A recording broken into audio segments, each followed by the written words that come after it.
கடைக்கு போயிட்டு வந்தேன். நாளைக்கு உங்களுக்கு பர்த்டே இல்ல, அதுக்கு ட்ரெஸ் எடுத்துட்டு பிடிக்காது. அதுதான் கொஞ்சம் யோசனையா இருக்கு. அம்மா எடுத்து காட்டவா? பிடிக்கலன்னா அப்புறம் எதுவும் சொல்லக்கூடாது சரியா? பிடிக்குமா பிடிக்காதுன்னு தெரியல எனக்கு. நல்லா இருக்கா? எப்படி சூப்பரா இருக்கா? உங்களுக்கு பிடிக்குமோ பிடிக்காத நினைச்சு பார்த்து பார்த்து எடுத்ததுனால இருக்காமா? உங்க பர்த்டேக்கு நான் எடுக்கணும்ல எனக்கு, அதுக்கு தான் எடுத்தேன். நல்லா இருக்கு? பிடிச்சிருக்கா?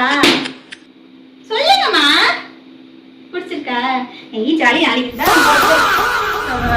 எனக்கு எடுப்பான்னு பார்த்தா அவளுக்கு ட்ரெஸ் எடுத்துட்டு வந்துட்டு பிடிக்கலையேன்னு கேட்கறேன். எருமை. உனக்கு எடுத்தா என்ன எடுக்கலாம்? என்ன பிறந்தநாள் எனக்கு தானே, உனக்கா பிறந்தநாள்? என்ன ஆட்டம் போடுது எருமை எருமை.